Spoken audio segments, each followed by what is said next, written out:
Hello प्यारे बच्चों, कैसे हैं आप सब।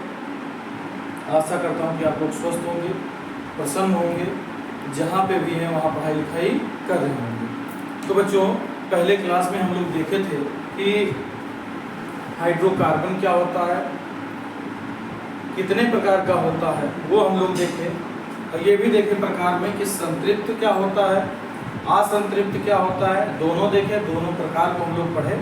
तो आज जो हम लोगों का टॉपिक है वो है एल्केन, एल्कीन और एल्काइन। कैसे बनता है, कैसे इनका निर्धारण किया जाता है, इनका आईपीएसी नाम कैसे लिखा जाता है, तो वो हम लोग देखेंगे। तो हम लोगों का आज का जो मेन टॉपिक है वो है एल्केन। तो हम लोग शुरू करते हैं।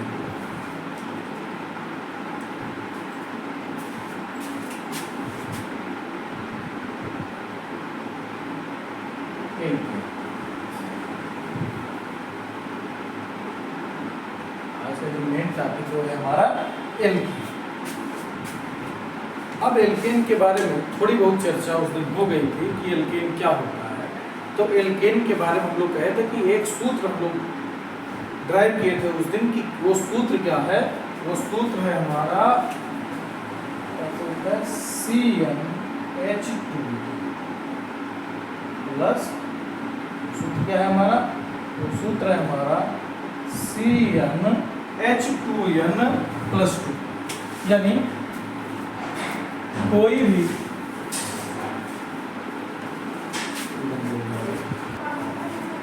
तो हम लोग बात कर रहे थे, लेकर दिए ओके चलो।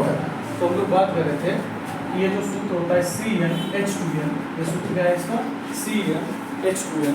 अब इसमें हम लोग देखते हैं कि ये n जो हमारा है वो क्या है, ये क्या है हमारा कार्बन परमाणु की, क्या है हमारा, ये क्या है हमारा कार्बन परमाणु की संख्या है। तो कार्बन परमाणु की संख्या को हम लोग देखते हैं कि अगर n बराबर हम लोग 1 रखते हैं, जैसा कि पिछले लेक्चर में हम लोग किए थे, तो n बराबर जब हम लोग 1 रखते हैं तो ये आ जाता है हमारा C1H2 × 1 + 2। तो ये हो जाता है हमारा CH, हो जाता है CH4। ये एल्केन समूह का, ये एल्केन समूह का सबसे छोटा, एल्केन समूह का सबसे छोटा यौगिक है, जिसे क्या कहते हैं हम लोग, जिसे क्या कहते हैं। तो हम लोग देखें कि जो सबसे छोटा है, छोटा सदस्य है वो है क्या हमारा, तो वो है हमारा तो एल्केन के ग्रहण के लिए जो फार्मूला है वो क्या है, CnH2n+2। और Cn क्या है, कार्बन परमाणु की संख्या है। जैसे जैसे कार्बन परमाणु की संख्या बढ़ाते चले जाएंगे वैसे वैसे हमारा एल्केन बनता चला जाएगा, वैसे एल्केन बनता चला जाएगा। अब जब इसका नाम लिखते हैं, तो इसका जब आईपीएसी नाम लिखते हैं तो छोटा सा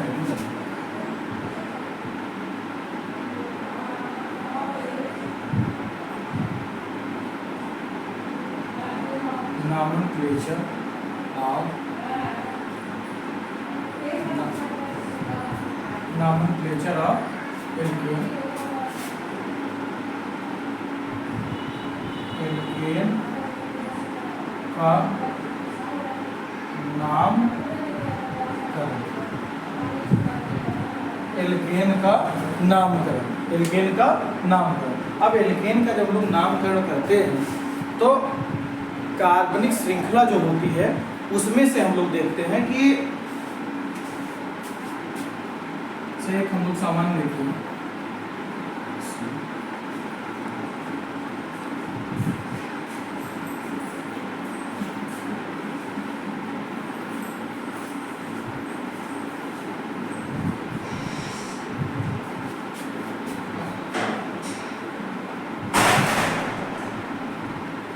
एक हमारी हो गई कार्बनिक श्रृंखला, एक कार्बनिक श्रृंखला हमारी हो गई। तो इसमें हम लोग पहले ही देख चुके हैं कि जो भी अंकन होता है, जो नंबरिंग किया जाता है, वो नंबरिंग जो किया जाता है वो कार्बन परमाणु का किया जाता है। नंबरिंग जो किया जाता है हमारा वो कार्बन परमाणु का किया जाता है। तो यहाँ पे अगर हम लोग देखेंगे तो कितने कार्बन परमाणु हैं, वहाँ पे हम लोग लिखेंगे 1 2 3 4, कितने कार्बन परमाणु है? तो 5। अगर देखेंगे तो प्रत्येक कार्बन जो होता है उसकी संयोजकता पहले ही लेक्चर में हम लोग देख चुके हैं कि उसकी संयोजकता 4 होती है और प्रत्येक कार्बन परमाणु जो होता है वो 4 बांड से जुड़ा होता है। जैसा कि दिख भी रहा है कि जो कार्बन परमाणु वो सब 4 बांड से जुड़ा हुआ है, वो सब 4 बांड से जुड़ा हुआ है। अब 4 बांड से जुड़ा हुआ है तो अब हम इसको एल्केन कैसे मानेंगे कि एल्केन है और इसका नामकरण कैसे करेंगे? तो सबसे पहले हम लोग जानेंगे कि कार्बन परमाणु के लिए मूल शब्द क्या होता है, कैसे हम लोग मूल शब्द का निर्धारण करते हैं। उसके बाद में हम लोग देखेंगे कि एल्केन का नामकरण कैसे लिखते हैं। तो हम लोग सबसे पहले देखते हैं कि मूल शब्द कार्बन परमाणु के लिए मूल शब्द क्या होता है, वो आइए हम लोग लिख लेते हैं, तब इस टॉपिक को शुरू करते हैं।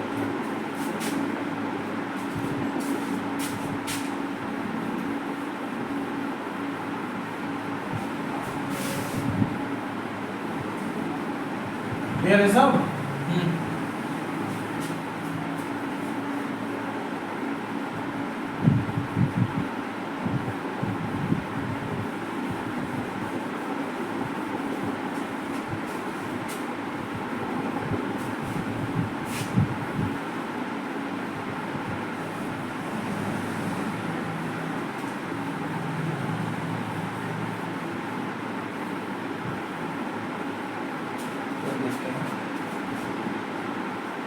हम लोग देखते हैं कि मूल शब्द अगर किसी कार्बनिक श्रृंखला में केवल एक कार्बन उपस्थित है, 2 उपस्थित है, 3 उपस्थित है, 4 उपस्थित है, 5 उपस्थित है, तो उसके लिए मूल शब्द क्या क्या होता है वो हम लिख रहे हैं, वो आप लोग लिख लीजिए। वो अगर किसी कार्बनिक श्रृंखला में केवल एक कार्बन परमाणु उपस्थित है तो उसके लिए जो मूल शब्द होता है वो होता है मेथ। क्या होता है? मेथ। अगर 2 कार्बन उपस्थित है तो उसके लिए होता है एथ। 3 उपस्थित है उसके लिए होता है प्रो। 4 उपस्थित है तो उसके लिए होता है ब्यूट।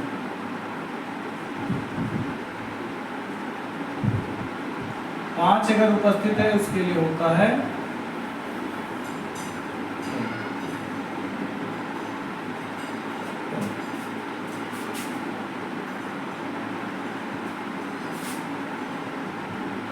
6 अगर उपस्थित है तो उसके लिए होता है एक्स। 7 अगर उपस्थित है तो इसके लिए होता है एल। 8 अगर उपस्थित है उसके लिए होता है आर।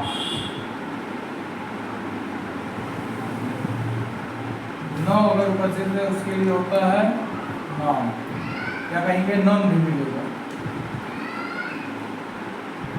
10 अगर उपस्थित है उसके लिए होता है डेड।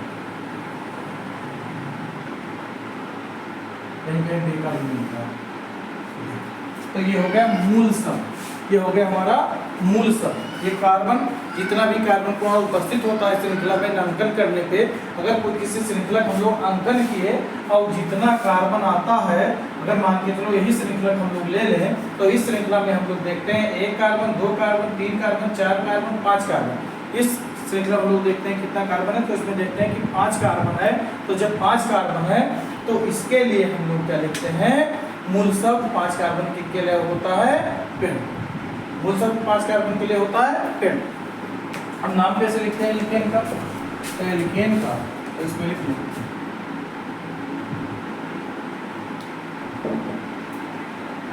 एल्केन का नामकरण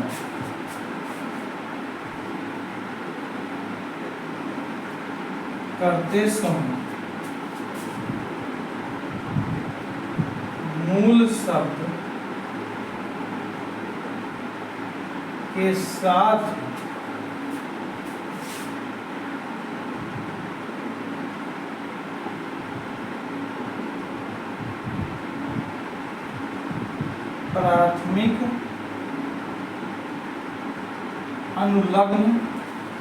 प्राथमिक अनुलग्न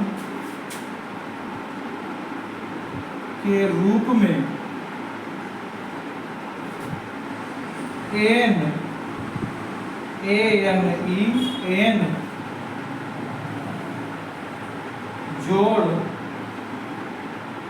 जोड़ क्या करते हैं, एल्केन का नामकरण करते समय मूल शब्द के साथ प्राथमिक अनुलग्न के रूप में एन जोड़ देते हैं।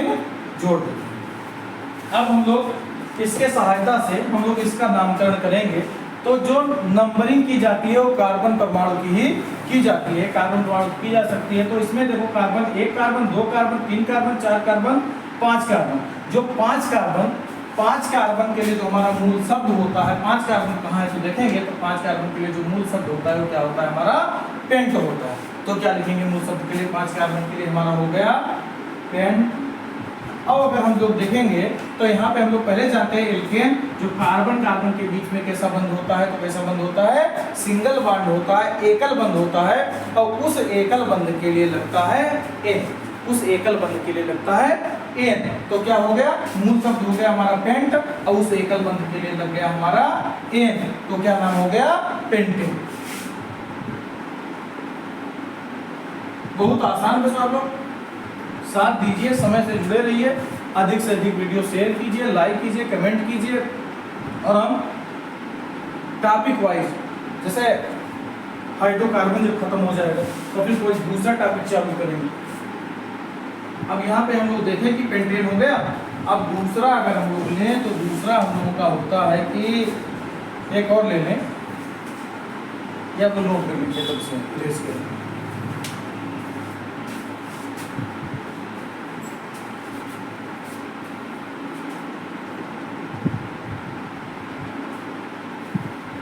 नोट कर लीजिए तो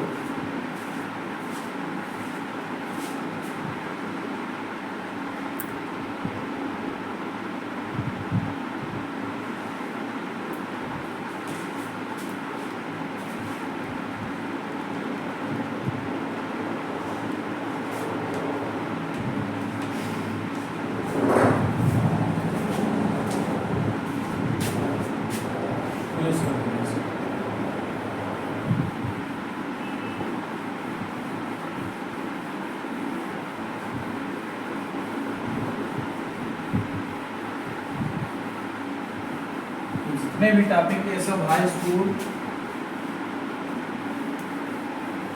फर्स्ट ईयर, इंटर,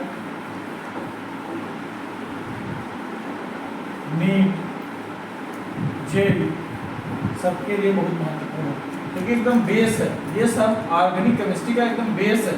बेस जानना बहुत जरूरी है। जब तक बेस नहीं जानोगे तब तक कुछ नहीं सीख पाओगे। इसलिए आराम से देखिए, और वीडियो जहाँ ना समझ में आए वहाँ बैक कर दीजिए कि समझिए सर क्या बता रहे हैं, और जहाँ ना समझ में आए वहाँ कमेंट कीजिए। तो यहाँ पे हम लोग एक हो गया। अब एक हम लोग अगला देखेंगे। तो अगला हम लोग देखे थे कि अगला क्या होता है, हमारा C2H6 होता है। इसकी संरचना बनाएंगे तो 2 कार्बन लिख लिया। हम लोग कहते हैं कि पहले कार्बन के बीच में सिंगल बॉन्ड लगा लेना, उसके बाद में इस कार्बन को चाहिए 3 बंध, यानी इससे जुड़ जाएगा 3 हाइड्रोजन, और इससे भी जुड़ गया 3 हाइड्रोजन। अब कितना कार्बन है, 1 कार्बन, 2 कार्बन। अब हम लोग पहले साइड हम लोगों के पास हो गई कि 2 कार्बन के लिए जो मूल शब्द होता है, वो 2 कार्बन के लिए मूल शब्द होता है हमारा एथ, और प्रत्येक कार्बन के बीच में क्या है, सिंगल बॉन्ड है। सिंगल बॉन्ड के हम लोग ए में क्या जोड़ देते हैं, ए। तो क्या हो गया इसका नाम। ऐसे जब 3 हम लोग देखते हैं तो क्या था, C3H8। तो ये हो गया 1 कार्बन, 2 कार्बन, 3 कार्बन, प्रत्येक को हाइड्रोजन दे दीजिए। तो ये कार्बन हम लोग देखेंगे तो ये कार्बन 2 बॉन्ड से जुड़ा है, 4 चाहिए, यानी इसे चाहिए 2 हाइड्रोजन। ये 1 बॉन्ड से जुड़ा है, इसे चाहिए 3 हाइड्रोजन, इसे भी चाहिए 3। अब कितना कार्बन हो गया, 3 कार्बन। 3 कार्बन के लिए होता है प्रोप, और सिंगल बॉन्ड के लिए होता है, तो क्या हो गया, प्रोप। तो बच्चों, आशा करता हूं ये भी क्लास आप लोगों के समझ में आया होगा। आज के क्लास में हम लोग देखें एल्केन क्या होता है, कैसे एल्केन बनता है, एल्केन का नामकरण कैसे किया जाता है, श्रृंखला कैसे बनता है, मूल शब्द कहाँ से आया, उसके बाद में प्राथमिक अनुलग्न कैसे जोड़े, और उसके बाद में एल्केन का विदेशी नाम हम लोग कैसे निर्धारित किए, ये हम लोग देखेंगे। अब हम लोग अगले लेक्चर में हम लोग देखेंगे एल्कीन क्या होता है, कैसे एल्कीन का निर्धारण किया जाता है, एल्कीन का नामकरण कैसे किया जाता है, ये सब हम लोग अगले क्लास में हम लोग करेंगे, कल करेंगे। अगला क्लास हम लोग का कल होगा। तो आज इतने रहने दे रहे हैं, आज की क्लास इतने पे रख रहे हैं। आशा करता हूँ आप लोगों को समझ में आया होगा। तो अधिक से अधिक आप लोग चैनल को सब्सक्राइब करें, लाइक करें, शेयर करें, कमेंट करें। जहाँ नहीं समझ में आ रहा वहाँ कमेंट बॉक्स में लिखें कि सर यहाँ पे नहीं समझ में आया, वो हम क्लियर और बेहतर करेंगे। आप लोग ऐसे ही सपोर्ट बनाए रखिए। तो इसी के साथ हम यही वीडियो खत्म करते हैं यहीं पे। जय हिंद, जय भारत, वंदे मातरम।